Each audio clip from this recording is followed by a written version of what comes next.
नमस्कार दोस्तों, target with Mrityunjay के यूट्यूब चैनल में आपका स्वागत है। दोस्तों, आज की इस वीडियो में हम लोग जो सिंधु घाटी के से सभ्यता से इम्पोर्टेंट प्रश्न बन सकते हैं, तो ये हम लोगों का दूसरा वीडियो है। इससे पहले वाले वीडियो में लोग हमने 100 प्लस वन लाइनर प्रश्नों की चर्चा की जो सिंधु घाटी सभ्यता से अभी तक एसएससी सीजीएल से लेके चपरासी, खलासी, असिस्टेंट प्रोफेसर, यूजीसी नेट या अन्य एग्जामों में जो भी प्रश्न आए हैं, हम लोग एक वीडियो में उनकी चर्चा कर चुके हैं। दो तीन वीडियो में हम लोग सिंधु घाटी सभ्यता से रिलेटेड कम से कम 500 प्रश्नों की चर्चा करेंगे और 500 नए प्रश्नों की चर्चा करेंगे जो अभी तक आए नहीं है। तो दोस्तों, हम लोग जो सिंधु घाटी सभ्यता की इस यूट्यूब चैनल पे क्लासेस चला रहे हैं, तो 500 क्वेश्चन तो वहां नए फॉर्मेट किए गए हैं आपको, और 500 क्वेश्चन यहाँ हम लोग इस सीरीज 2 लाख जो प्रश्नों की सीरीज है इसमें चर्चा कर रहे हैं। तो ये प्रश्न आप लोग इसलिए भी आपको पूरा वीडियो देखना जरूरी है क्योंकि इससे ये जो प्रश्न है ये एग्जाम में आए हुए हैं, और आगामी जो एग्जाम आने वाले हैं असिस्टेंट प्रोफेसर, टीजीटी, पीजीटी या अन्य एग्जाम जो है टीजीटी वगैरह के, उसमें से सीधे सीधे यहाँ से एक दो क्वेश्चन रिपीट हो सकते हैं। इसलिए आप लोग इस वीडियो को पूरा जरूर देखिएगा। आगे बढ़ने से पहले आपको दोस्तों बताना चाहेंगे कि डिस्क्रिप्शन में टेलीग्राम चैनल का लिंक दिया हुआ है, तो आप लोग डिस्क्रिप्शन में टेलीग्राम चैनल से जरूर जुड़े क्योंकि वहां पे भी इतिहास संबंधित या कोई एग्जाम इंफॉर्मेशन होती है वो पहले वहां पे आ जाती है। तो आपसे रिक्वेस्ट है आप लोग टेलीग्राम चैनल से जरूर जुड़े। दोस्तों, आपका 1 मिनट और लेना चाहूंगा कि ये टारगेट विद मृत्युंजय के यूट्यूब चैनल की आप लोग प्लेलिस्ट में जरूर विजिट कीजिएगा। यहाँ हम लोग सिंधु घाटी सभ्यता के लगभग 8-9 क्लासेज कर चुके हैं।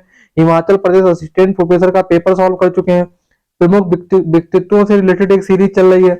और दोस्तों, ये इतिहास लेखन के जो हम लोगों ने 3 क्लास किए हैं, ये बहुत इंपॉर्टेंट है कि किसी भी इतिहास के छात्र को इतिहास लेखन की जानकारी होनी चाहिए। उसे पता होना चाहिए कि साम्राज्यवादी इतिहास लेखन क्या है और साम्राज्यवादी इतिहासकार कौन कौन थे और इनसे एग्जाम में प्रश्न क्या पूछे गए हैं।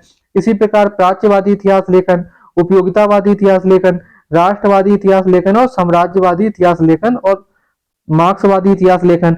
तो ये इतनी इतिहास की विचारधारा है, हमने लोगों ने कितने सिर्फ 3 वीडियो में चर्चा की है और 2 क्लासेज अभी बाकी है, उनकी भी शीघ्र ही आपको वीडियो प्रोवाइड कराई जाएगी। तो आप लोग प्लेलिस्ट में जाके इन वीडियो का फायदा उठा सकते हैं। आज की वीडियो में हम लोग चर्चा करेंगे आर्थिक और धार्मिक जीवन से रिलेटेड सिंधु घाटी जो आईवीसी है, इंडस वैली सिविलाइजेशन से आर्थिक कंडीशन और धार्मिक स्थिति से रिलेटेड क्या क्या प्रश्न पूछे जा चुके हैं, क्योंकि मैं आपको धार्मिक जीवन के बारे में भी क्लास ले चुका हूं और आर्थिक के बारे में भी क्लास ले चुका हूं। तो दोस्तों, आर्थिक और धार्मिक से जो रिपीटेड क्वेश्चन है, वो पहला प्रश्न तो यही पूछा गया है कि भारत में मूर्ति पूजा का प्रारंभ कब से माना जाता है। तो दोस्तों, इसका आंसर था पूर्व आर्य। तो यहाँ पे आप कंफ्यूज मत होइएगा कि जो दोस्तों आर्य थे इन्हें माना जाता है वैदिक कल्चर वाले, जो वैदिक कल्चर के लोग थे उन्हें आर्य माना जाता है। तो वैदिक कल्चर से पहले कौन सा युग था? सिंधु सभ्यता। तो इसीलिए इसका आंसर क्या है? पूर्व आर्य। दूसरा एग्जाम में प्रश्न पूछा गया है कि सिंधु सभ्यता के लोग विश्वास करते हैं, तो दोस्तों मातृ देवी पे करते हैं। क्यों? क्योंकि मातृ देवी की सर्वाधिक मूर्तियां प्राप्त हुई हैं। तीसरा प्रश्न दोस्तों पूछा गया है, सिंधु सभ्यता के लोग पूजा करते हैं, पशुपति की भी करते हैं, और ये पशुपति की मोहर कहां से प्राप्त हुई है? मोहनजोदाड़ो से। आप लोग धार्मिक वाला वीडियो जरूर देखिएगा, बहुत ही डिटेल से मैंने आपको समझाया है। अगला प्रश्न है दोस्तों, पूछा गया है कि सिंधु सभ्यता के लोग ढोल या कोबड़ वाले बेल का क्या महत्व था?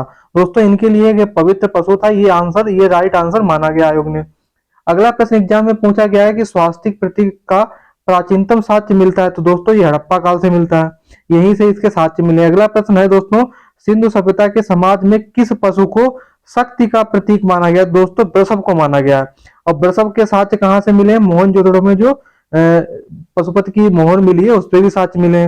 अगला प्रश्न है दोस्तों, सिंधु सभ्यता के किस स्थल से पुरोहित की आकृति प्रतीत हुई है? तो दोस्तों ये मोहनजोदड़ो से प्राप्त हुई है, और इससे इससे ही हम लोगों को जो ये पुरोहित की मूर्ति प्राप्त हुई है, इसी से वहां की वेशभूषा के बारे में भी काफी कुछ पता कर सकते हैं आप कि वो लोग क्या गमछा पहनते थे, इस तरीके से। दोस्तों अगला प्रश्न है, किस हड़प्पा स्थल से प्रसिद्ध योगी की प्रतिमा प्राप्त हुई है? दोस्तों इसका राइट आंसर क्या है? मोहनजोदड़ो। तो आप लोग इसका स्क्रीनशॉट लेना चाहें ले सकते हैं। अगर आपको प्रश्न अच्छे लगे तो जिन लोगों ने चैनल को नहीं सब्सक्राइब किया सब्सक्राइब करें, और इस चैनल को भी ज्यादा से ज्यादा अपने दोस्तों को सजेस्ट करें क्योंकि नया यूट्यूब चैनल है तो बहुत लोगों को भी जानकारी नहीं है। अगला प्रश्न है दोस्तों, हड़प्पाई संस्कृति की में पूजा होती थी, हड़प्पा के लोग किसकी पूजा करते थे? दोस्तों आद्य रूप शिव की, मातृ देवी की और पीपल की, ये राइट आंसर है। अगला प्रश्न है दोस्तों, हड़प्पा सभ्यता के किन स्थलों से चौकोर गोल अग्निकुंड के साथ मिले हैं? दोस्तों लोथल, कालीबंगा और एक स्थान वैसे और है संगोल, तो आप लोग वो भी याद रखिएगा। अगला प्रश्न है दोस्तों, सेंदव सभ्यता के किस स्थल से चावल के साथ मिले हैं दोस्तों? लोथल से। ये सभी प्रश्न दोस्तों एग्जाम में आए हुए हैं, तो आप लोगों को ये गलत नहीं होने चाहिए, क्योंकि अगर ये गलत हो रहे हैं तो आप सफलता से दूर जा रहे हैं। दोस्तों अगला प्रश्न है, किस प्राचीन सभ्यता के साथ सिंधु घाटी सभ्यता का संबंध था? दोस्तों इराक में है मेसोपोटामिया, और मेसोपोटामिया से रिलेटेड हम लोगों ने मॉर्निंग में ही वीडियो में चर्चा कर चुके हैं कि मेसोपोटामिया की राजधानी कौन थी, राजा कौन था, ये सब पत्तन वगैरह जो पोर्ट वगैरह थे उससे भी रिलेटेड चर्चा कर चुके हैं। अगला प्रश्न है दोस्तों, सेंदव सभ्यता में किस वस्त्र का प्रयोग के साथ है? दोस्तों सूती वस्त्र। तो आप लोग इसका स्क्रीनशॉट लेना चाहें इन प्रश्नों का तो ले सकते हैं। अगले प्रश्न है दोस्तों कि सेंदव व्यापारी केंद्रों में मेसोपोटामिया के साथ व्यापार किस मध्यस्थ बंदरगाह के द्वारा होता है? दोस्तों बहरीन, जिसे दिलमुन भी कहते थे, मेलुआ, मगन, ये तो दोस्तों क्या थे? ये सब मध्यस्थ बंदरगाह थे। अगला प्रश्न है दोस्तों, भारत में रेशम उपयोग का प्राचीनतम साक्ष्य किस पुरा स्थल से प्राप्त होता है? दोस्तों नेवासा में आपको बता चुका हूं, तो ये एग्जाम में पूछा भी जा चुका है।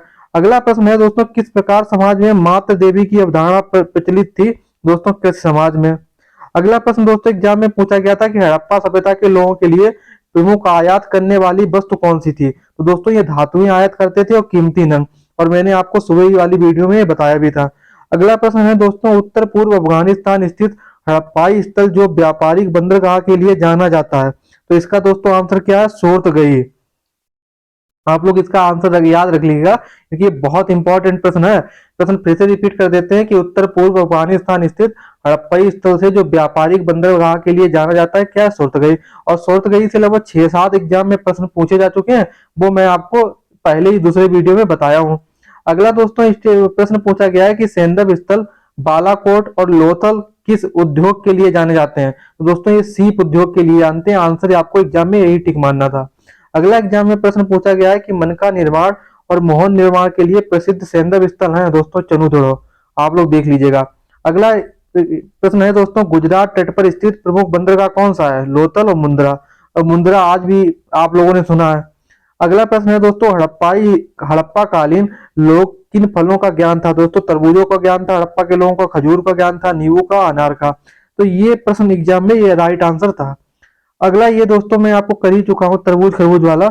अगला प्रश्न है दोस्तों, कौन सी विशेषता सिंधु सभ्यता को विश्व की अन्य समकालीन सभ्यताओं से विशिष्ट बनाती है? मतलब सिंधु घाटी सभ्यता की ऐसी कौन सी विशेषता है जो अन्य उस समय की मतलब सभ्यताएं थी उनसे अलग बनाती है? दोस्तों यहाँ का नगरीय जीवन, और जबकि विश्व की अन्य सभ्यताएं कैसी थी? ग्रामीण। अगला प्रश्न है दोस्तों, किस वस्तु का निर्यात मेलुआ से होता था जिसकी पहचान हड़प्पा संस्कृति के रूप में की जाती है? दोस्तों काली लकड़ी, हाथी दांत और सोना, ये राइट आंसर इसका था। अगला प्रश्न है कि हड़प्पा संस्कृति के किस स्थल से फारस की खाड़ी की मुद्रा उत्खनन से प्राप्त हुई है? दोस्तों लोथल। आप लोग इसका स्क्रीनशॉट लेना चाहें तो ले सकते हैं। अगला प्रश्न है दोस्तों, यूनानियों को कपास का ज्ञान भारतीयों से हुआ, वे इसे किस नाम से पुकारते? दोस्तों सिंडन से, ये भी एग्जाम में पूछा जा चुका है। अगला प्रश्न है कि सेंदव सभ्यता के लोगों को किन धातुओं का ज्ञान था? टीन, तांबा, सोना, चांदी। अगला प्रश्न है दोस्तों, प्राचीन भारत में वजन मापने की इकाई क्या होती है? मैंने मॉर्निंग वीडियो में बताया था रक्तिका। बहुत इंपॉर्टेंट प्रश्न है, क्लीन बोल्ड हो जाएंगे अगले अच्छे लोग। अगला प्रश्न है कि हड़प्पा सभ्यता में लाजबर्द मणि का आयात कहां से किया जाता? दोस्तों बदख्शा, ये भी मैंने आपको बता चुका हूं। अगला प्रश्न है दोस्तों, सिंधु घाटी सभ्यता के लोगों का व्यापारिक संबंध किनसे था? ईरान, अफगानिस्तान और राजस्थान। और मैंने पुरातात्विक स्पेक्ट्रोग्राफ के द्वारा आपको सुबह सुबह बताया था कि स्पेक्ट्रोग्राफ क्या होता है। स्पेक्ट्रोग्राफ जिन लोगों को नहीं पता है वो मॉर्निंग वाला वीडियो देख सकते हैं। अब दोस्तों हड़प्पा सभ्यता की कुछ विशेषताएं यूजीसी नेट में पूछा जा चुका है, तो इसमें राइट आंसर क्या थे? 3 थे, चौथा गलत था। 1, 2, 3 आंसर सही थे। 1, 2, 3 में कौन सा था? व्यापार हड़प्पा की अर्थव्यवस्था का मुख्य भाग था। हड़प्पाई लोग अंतर्देशीय और सामुद्रिक दोनों व्यापार करते थे, और ये उत्खननों से कांसे और पकी मिट्टी की बैलगाड़ी के नमूने तथा साथ में ही नाव के चित्रण युक्त मोहरें प्राप्त हुई हैं। और ये नाव वाला मैंने आपको डिटेल से मॉर्निंग के वीडियो में बताया है। अगला प्रश्न दोस्तों है कि हड़प्पा सभ्यता में मानव जाति के लिए 2 स्थायी उपहार प्रदान किए थे, वह थे गेहूं और कपास, ये भी आप याद रखिएगा। अगला स्टेटमेंट है दोस्तों, हड़प्पा सभ्यता के लोगों को जानकारी थी, ढेकली की थी, कुएं की थी, और कुएं के पुल्लों की थी, पुल्ली की थी। तो ये तरीके के इतने इंपॉर्टेंट लोगों हम लोगों ने 50 प्रश्न किए होंगे। अगर आपको प्रश्न अच्छे लगे तो जिन लोगों ने चैनल को नहीं सब्सक्राइब किया है सब्सक्राइब कर लें, और इस चैनल को भी दोस्तों को ज्यादा से ज्यादा सजेस्ट करें, और वीडियो को लाइक करना ना भूलें, थैंक यू दोस्तों, फिर किसी अन्य टॉपिक पे किसी वीडियो पे मिलेंगे।